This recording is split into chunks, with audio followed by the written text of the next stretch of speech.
Hi! For this video I put on a special t-shirt. This is my guru t-shirt. Now I'm very serious and I'm a very important person. I'm very spiritual and I know a lot. Basically I know everything and I live the perfect life. I'm perfectly happy, perfectly zen. And you should all follow me and listen to me. Pay me a lot of money and respect me and adore me.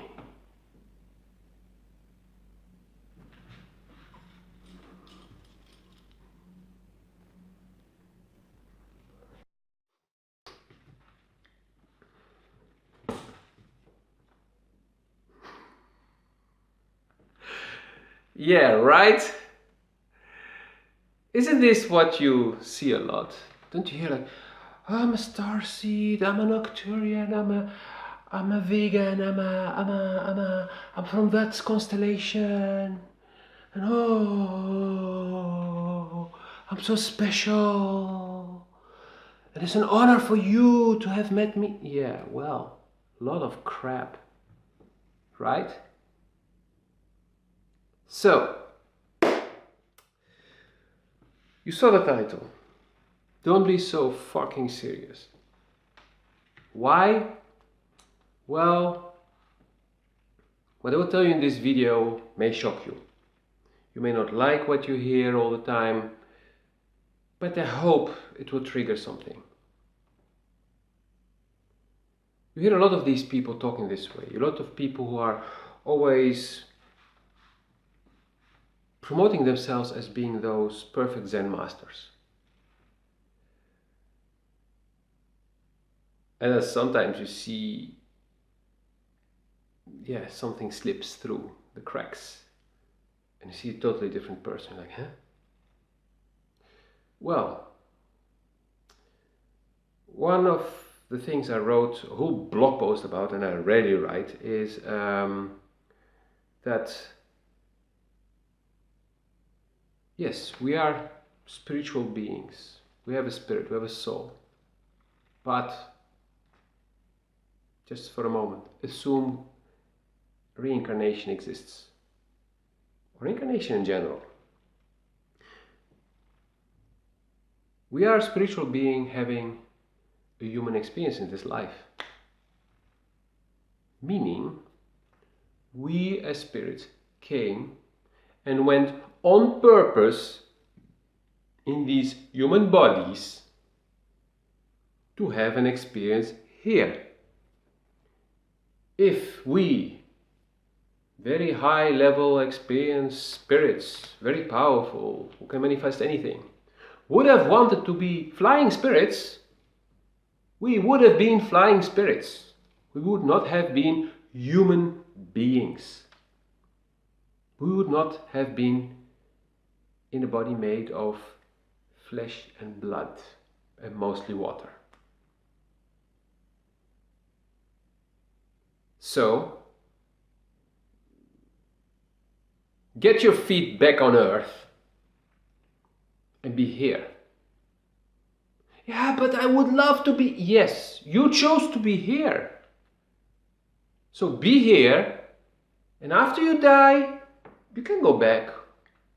Or maybe your soul will be like, good, that was a nice experience. There's still a few things I want to experience, so let's go back.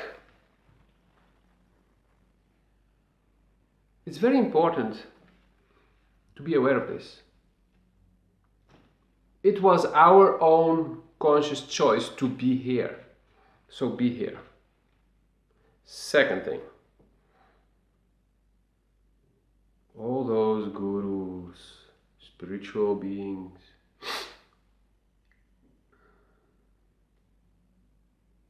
haven't you noticed that it became a trend? That everyone was doing yoga. I'm doing yoga. I'm doing yoga. Look at me, I'm so flexible. Because I'm doing yoga, I'm more flexible in bed now. I don't believe yoga was created for that, to be more flexible in bed. It's a side effect, but it was not the main reason. I don't believe yoga was created to wear very tight pants and putting your underwear on top of it, like Superman, and then to show off the shape of your ass or your breasts or whatever, or your torso or your biceps or leg muscles. And yeah, there are people making a shitload of money from all those special yoga dedicated brands. You're not a real yogi if you don't have a mat from that brand and a pillow from that and a bottle from that. Because, yeah, come on, you cannot take just anything. You cannot go to Decathlon and buy from there. That's for the amateurs. No, the real yogis, they have this and that. They dress in a certain way and cover their hair and they do this and that. Otherwise, you're not a real yogi. Yoga was never about that. Meditation is also not about sitting in such a way that your legs and knees hurt and that you need to sit like this or like this all the time and sit for so many hours. Some people physically cannot.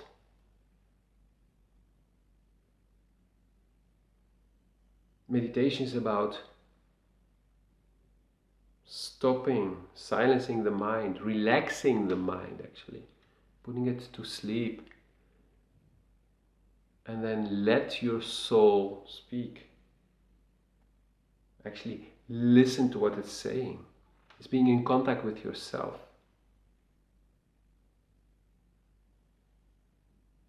I may link a video of a guy who's making jokes about being ultra spiritual.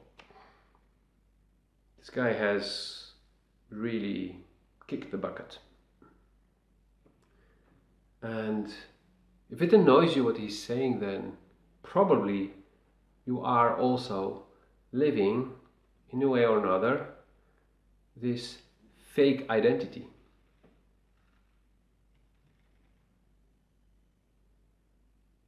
I used to hate meditation.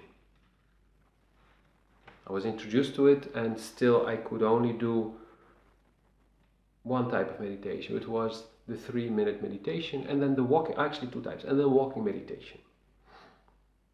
And there was this course of I don't know how many months, and then 3 to 6 months later we had a comeback day and the whole group was there, and I was sent by my psychologist because I had suffered my second burnout, and she suggested that a yoga and meditation course. I mean, yoga was really hell. We were supposed to, from day one, to do all those very difficult things which were really hurting my body. So I didn't. Many years later, I did participate in some yoga courses from somebody, and it didn't hurt my body, and it was really fun. So yoga is not about putting your foot behind your other ear and whatever.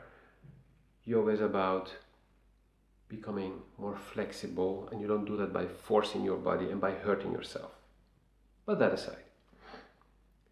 So on the comeback day, the teacher was really upset at me when she heard what I had been practicing.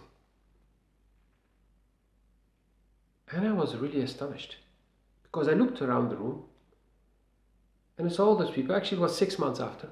And the course had been 3 or 6 months as well. And I looked at the whole group and I was like, seriously, you're mad at me? Yeah, they have been practicing more what you taught us, but did they get more relaxed? Did they come out of their burnouts, depressions, whatever it was? No.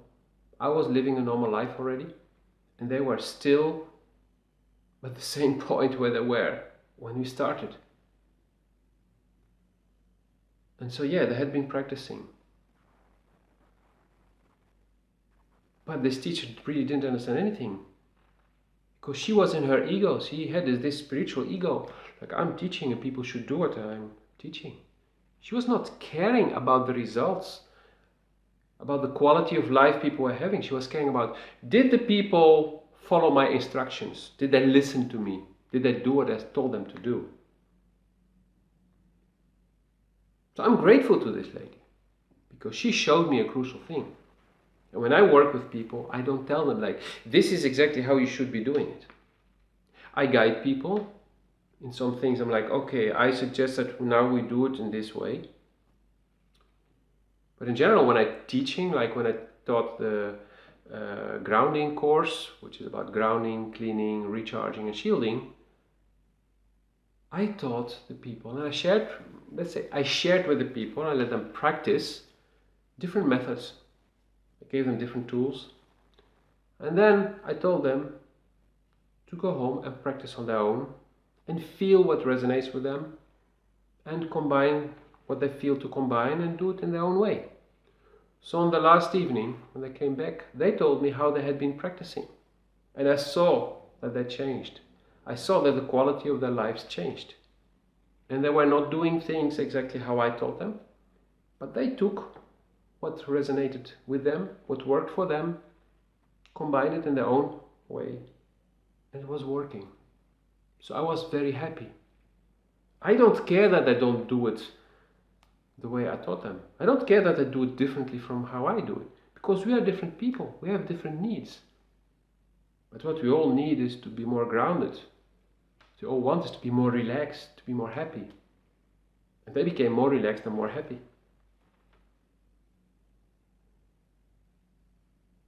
Another thing I would like to address is that besides people wanting to be ultra spiritual and belonging somewhere, the belonging is a big problem. Nowadays people feel superior to others because they're yogis or vegan or just vegetarian. Being vegetarian is like that. That's for losers. Now you need to be raw vegan. Then you're, that's a new aristocracy. I'm not saying that all raw vegan people are like that. No, those who are profiling themselves as being that or that. I'm not profiling myself being this or that. I'm 90% vegetarian. I eat a lot of raw food. So I'm also a part-time raw vegan.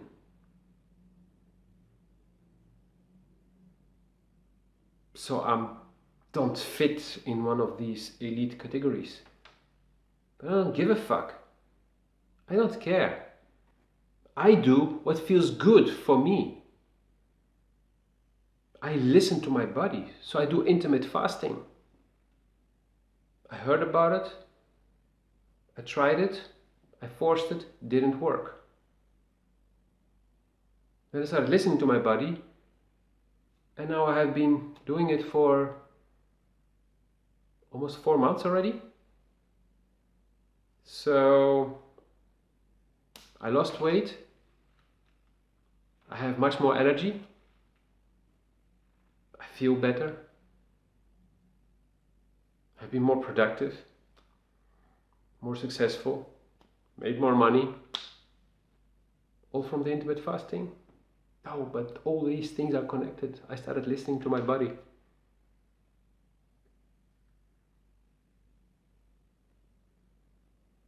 And why I originally wanted to make this video is because some of these people are really believing that they're so superior to others, and that's how the white have been ruling over the black. That's how certain Germans wanted to rule the world, the Nazis. That's how still a lot of countries want to rule the world, because they feel they're superior. They're a superior race, they're a superior nation, they're a superior culture. And is that really what you want?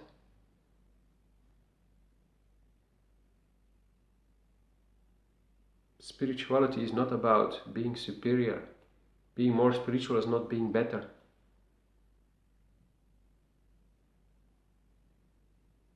I remember a beautiful thing during a breakthrough workshop I assisted in back in 2012.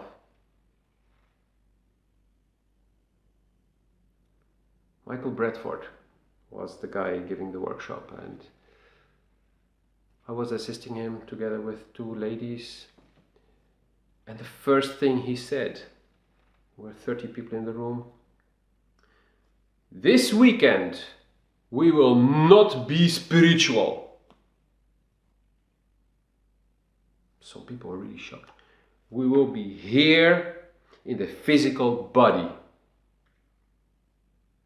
Yes, and those who were shocked, they revolted, and they even got into a fight with him on day one.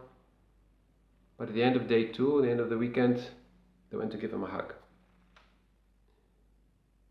Because when it comes to spirituality, spiritual work, a lot of people think, it's flying there, I don't want to be here. No, this is dirty, this is bad, this body, yuck, why do I have a body? I would like to be a fairy, flying, an angel.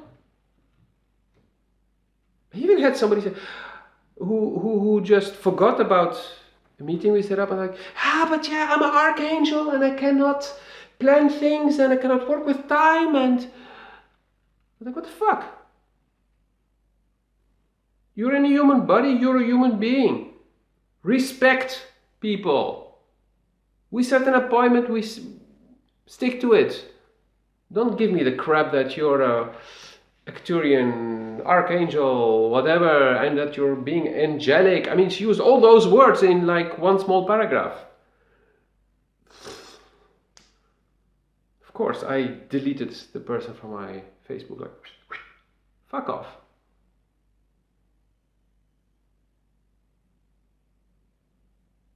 Like I said, yes, we are spiritual beings, but we decided to have a human incarnation, a human experience in the physical body, here in the 3D.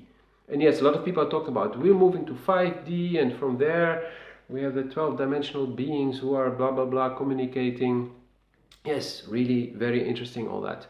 But first of all, we are human beings here in the physical world. So there it is where it starts. It all starts here. You can have out-of-body experiences. You can do telepathy. You can connect on soul level. Yes, I would love you to do that more. Being a human being who's connecting on soul level with other human beings, that's one of the things that we're supposed to learn. That's true spirituality. That means you respect who you are, but you don't limit yourself to old belief structures. As a human being, if you're really in connection with yourself, with your soul, you can heal your own physical body. My body told me how to lose weight and how to gain more energy.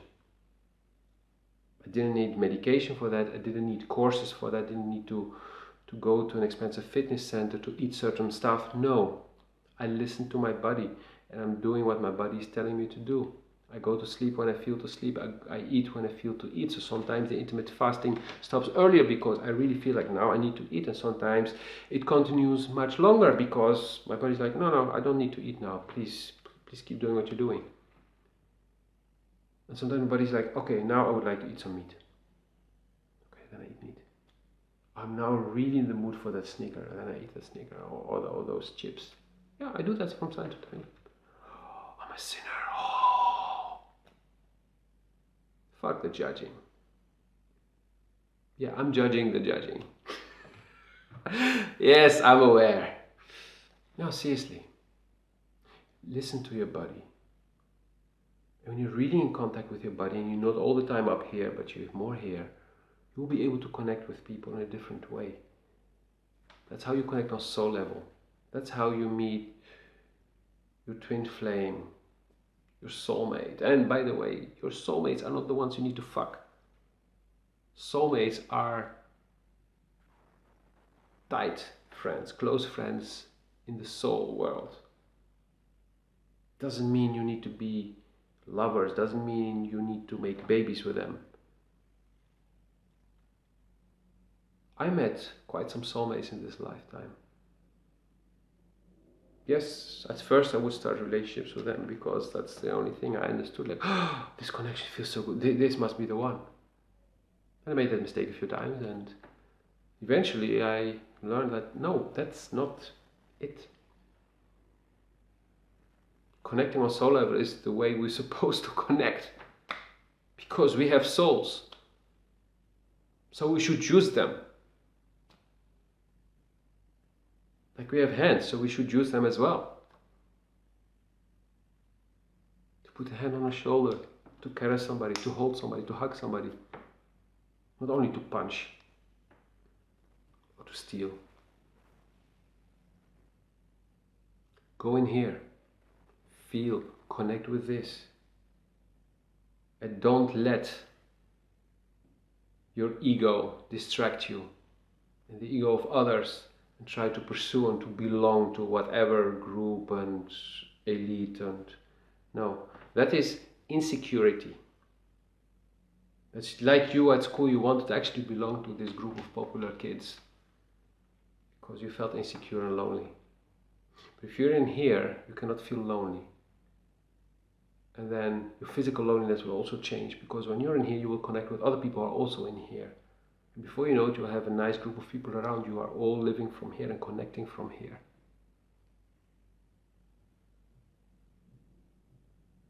So, take some time off now. Whatever you plan to do after watching this video, don't. Just sit. Put your alarm if you want. 20 minutes to go in here and feel. And then let me know what came out of it. I wish you a wonderful day. See you in the next video.